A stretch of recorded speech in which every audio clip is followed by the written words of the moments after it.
What happened in qualifying for the Canadian Grand Prix?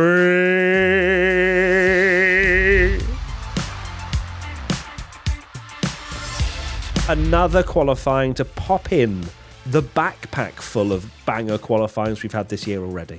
Definitely, because there was a lot of hype going into the qualifying that it might be between a few different teams and a few different cars, and that's exactly what we got. Maybe, quite early on in Q1, we're maybe going, oh, no, it looks like McLaren are actually fine, but they were not, and they were challenged, and neither of them on the front row. So, yeah, very, very intriguing and exciting quali for sure. Now, before we get into everything quali related, just to let you know, P1 Live Show tickets are still available. However, Amsterdam, both of the shows somehow are sold out. London is sold out, and San Francisco is also gone. So get your tickets if you want to come see us either in November or December, because of course in August is Amsterdam and that is sold out. So link will be in the description and also in our Instagram bio. So go check it out. All right. Let's get into Q1, where the bottom five were Bortoleto, Sainz, Stroll, Lawson and Gasly. A strange old qualifying, Tommy. I think that's one way I would describe it, because it didn't really make much sense. And I feel as though Pirelli, with these step softer tyres, have created this kind of weird storm in qualifying. I think Q1, of course, is usually quite close anyway, but you've got the likes of Sainz, of course, who got held up. We'll speak about that shortly. But Gasly in last, and maybe it's a case of that, and there's a lot of other variables, like it's a really short circuit, so once again, a 10th here, 10th there can cost you massively. But it did feel like a qualifying session where they just kept circulating and kept doing laps. It did. It felt like Monaco almost, where cars were just going round and around and around, and that's what we like to see in qualifying. Not these kind of stints where everyone waits in the pits and then they go out and set a lap time altogether. And yeah, Q1 they were just saying lap after lap, and it's now just a trend in Formula One that the whole field is so close that particularly the kind of midfield, that a team that 1 week might be fighting for the points, the worst team going into the next race, and it can just change so quickly based on a small mistake or blocking, which is of course another big problem that we saw in that session was people getting blocked and traffic. Question from M. Crickers. Should they change the penalty around impeding, as Isaac made the top 10 while Carlos was out in Q1? Isaac did a clear block. This, again, there's a lot of penalties in Formula One that I believe you open a can of worms if you do it based on the consequence, based on just how much a sort of a front midfielder gets affected and knocked out in Q1. How big was that? How much did that affect him? Let's put a penalty. It just doesn't work that way, sadly. No. As much as I completely get it, and you're probably a Carlos fan and you feel aggrieved, and Carlos was absolutely fuming in the car, and I completely get that. But it has to be a set penalty for an infringement. Like, Isaac's not out there intentionally blocking Carlos. The reason why this all happened was down to a miscommunication with the team. So he still deserves a penalty because the driver has to front the penalty. Otherwise, it just wouldn't really feel like one if it was a team fine or something. Yeah. So no, I'm not of the opinion that we should change these kind of penalties, just purely because it would then never be fair, and we'd always have arguments for why this was more severe than something else. It is what it is. I mean, even I feel like I'm pretty sure during that qualifying session, the coverage Sky that we have in the UK posed a similar question to James Vowles, and he even laughed it off. And he's the one that's driver has been impeded here. It can't you can't get into a mess of swapping positions, because then like Bortoleto, who finished ahead of Sainz, will be like, well, I was ahead, and you just create a whole complete mess basically. So unfortunately it is what it is, and that's always the case with Formula One. Question from P1 Patreon member Ruben 7.0. When will Lance pull the retirement trigger and end the misery? It's clear. Well, it's not clear. It's not clear to many. But I believe that he does enjoy doing and being a Formula One driver in his own very unique way.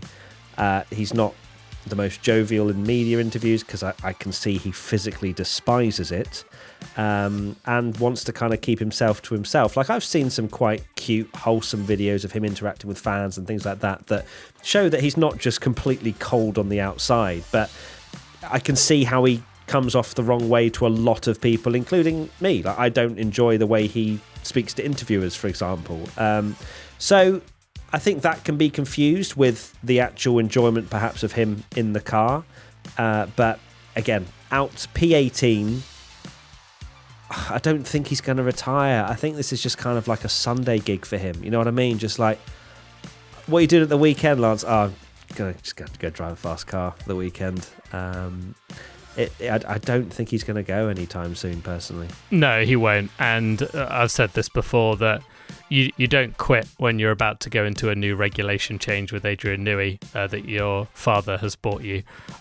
So why he'd decide to do that now when next year is their big chance? And Daddy's bought a very fast car next year. It's his Christmas and birthday present for the next few years, all rolled into one. And that is the final boss of Project Lance Stroll, is, well, let's get you Adrian Newey and see if you can do well then. And we'll find out. But he's not going to retire now, even if, his teammate in his 40s is P6 on the grid when Lance can't make it out of Q1. Somehow managed to just pop in a little bit of Fernando Alonso propaganda. I absolutely love to see it, and I'm not surprised at all. Of course, mentioning the other drivers out in the bottom five, Gasly, that was a shocker. I can't believe that he's starting last with Colapinto up in P12, who may well be, as of recording, we're not confirmed, but, well, it will be that he'll definitely start ahead of Tsunoda, but he may well even start in the top 10 with Hadjar getting a penalty. I've not seen anything about what happened to Gasly, because, Colapinto put 4/10 on him, which is an absolutely sensational performance. I do wonder if Gasly has maybe been impeded or made a mistake or something, but I don't know. But you have to give props to Colapinto for a fantastic job, and really disappointing from Gasly to be P20, and also another person that's really struggled there is Liam Lawson, who it's not going well for him at all. Lawson, again, it's another driver. It's weird, isn't it? Like, I look at it, I go, Gasly, that's a massive shock. For Lawson, it's just been a kind of consistent, hasn't it, where since the demotion from Red Bull, we've not really seen that same Lawson from before, where you would think now that he's got more of an understanding of the tyres, got a bit more time in Formula One, you would expect him to at least be He was all right in the last couple level of races, wasn't he? But nothing standout, nothing headline worthy, like when he popped in out of nowhere and out-qualified Verstappen at Singapore and all this sort of stuff. Like, the hype has very much died down, and you do wonder how much of that Red Bull turmoil has affected him and his confidence. A poor one from him, and he's got a lot of work to do to get anywhere near the points tomorrow.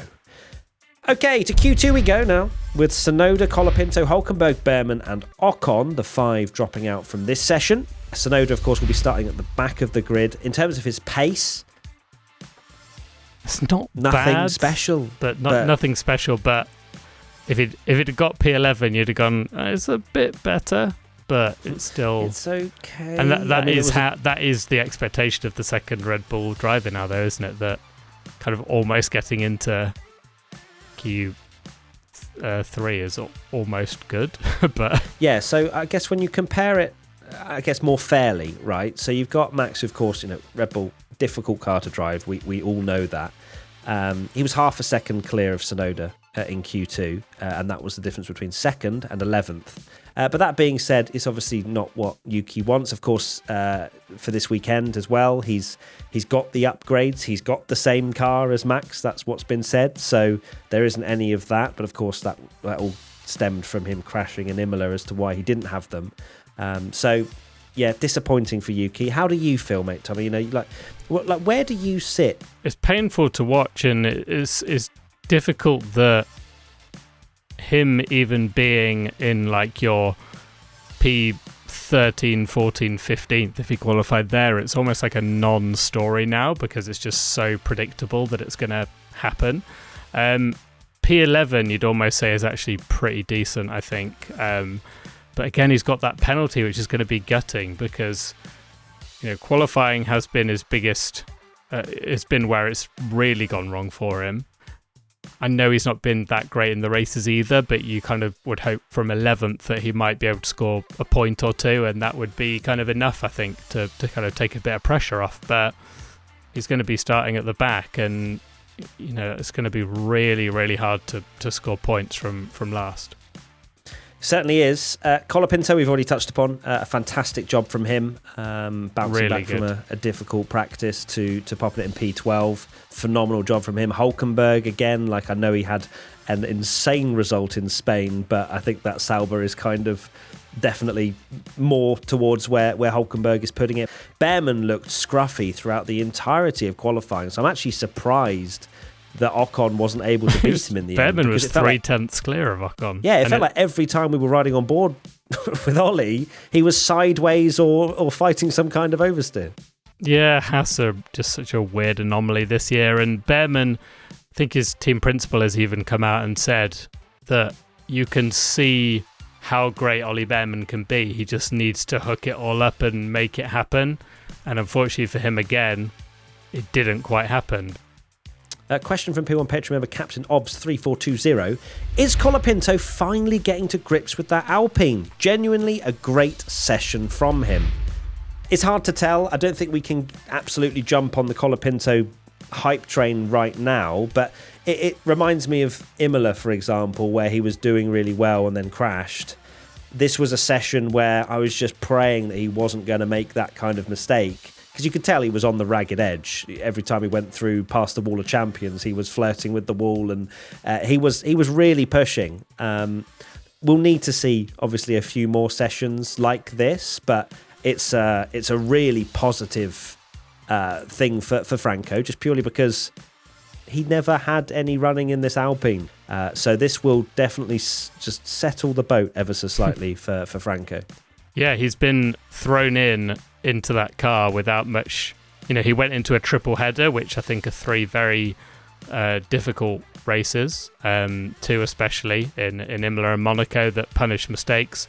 So now to go into this weekend and deliver a great qualifying performance under a lot of pressure, because, you know, I really backed Colapinto to do well, but I thought I'd be sat here today after what we saw in the practice talking about, my word, he is really struggling and under a lot of pressure, because Briatore has even said, you know, I'm not impressed and we might even get rid of him as well. So yeah, fingers crossed he has a good race as well, because yeah, he has struggled a bit in the races for sure. So yeah, it could well be in the top 10 once Hadjar's penalty hits as well. So very impressive.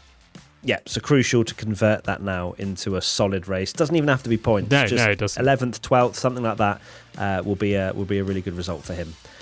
Okay, here we go. Q3 and the top 10 were Russell, Verstappen, Piastri, Antonelli, Hamilton, Alonso, Norris, Leclerc, Hadjar and Albon.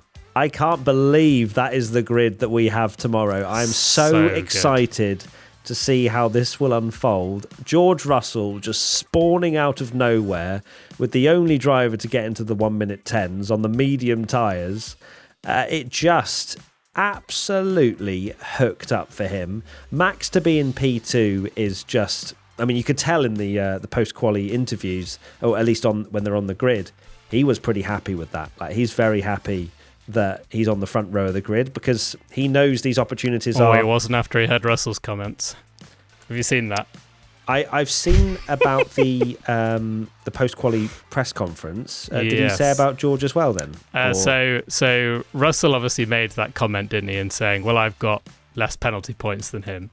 And Verstappen has said in the post-quali presser, I don't need to hear it again. It's really pissing me off. You speak about it on Thursday. It's such a waste of time. It's childish. It's really annoying.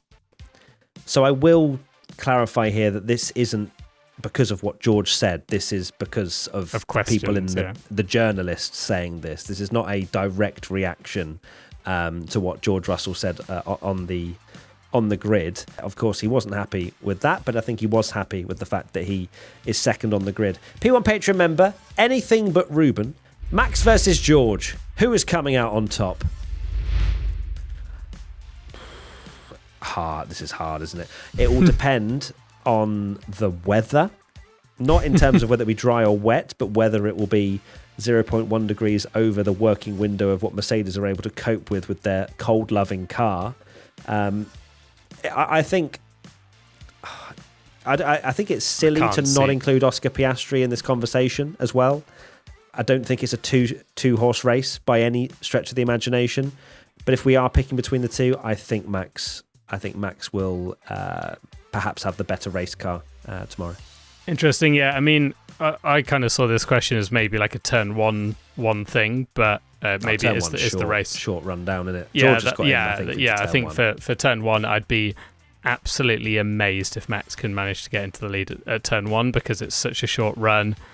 It's not going to happen, but in the race, he'll obviously give it everything. It's so... I know we said this at the start of the show, but it is set up so perfectly with George Russell, who's probably got maybe the least likely car to win out of the top three. Then Max, who's like his biggest rival, and they love to get a bit racy together and bang wheels and things, and is always going to go for it, even with his penalty points situation. And then Oscar Piastri, who's in, well, even is it the best car this weekend, but who has kind of dominated the championship, it has to be said, in P3. So yeah, it's going to be a fascinating race, even though it's so hard to overtake. It's going to be awesome to watch. P1 Patreon member Jim Clark is my GOAT. Will Russell try to trick Max into getting a penalty? Look, we've joked about this, but no, he's not going to try. George will not be thinking about how do I bait Max into getting a penalty point, because the problem is, if Max gets a penalty point for something that George has been involved in, George's car is probably not going to be in 100% condition come the end of it. So obviously he's going to want to try and win the race and not bait Max into some kind of rage dive bomb. So no, I do not think George will be doing anything of the sort, and I think that is case closed. Don't get me wrong, any slight thing on the radio, I'm sure George will be on the radio making the questions, but every driver does that. They're all a bunch of kind of snitches, aren't they? That's just trying to get an advantage for themselves. Yeah, exactly. Every single driver does it. Max does it. Every single driver does. So, but you're right. George has got a great chance to win a Grand Prix in his first Grand Prix in a while. So he doesn't need to be playing games with Max Verstappen. He needs to just focus on his own race and try and win it. Alrighty. Next question. P1 Patreon member R&B Sheep. Do Mercedes have the pace tomorrow to win the race? I think so. Yeah, we spoke about the weather. I think that will play an important part. It's pretty good for him as well that Antonelli's in fourth. It stops the progress of Norris and, of course, Charles Leclerc coming through to potentially win the race with the great race pace that the Ferrari has. Sorry, being serious. Half serious. Did you see that first sector though? Did you see that first sector? Well, we'll talk about that. Yeah. Well, yeah, we'll get onto that. I'm really sorry. I just had to bring him up. But I do genuinely believe that George can win the race tomorrow. I think Mercedes, do they have the pace to win?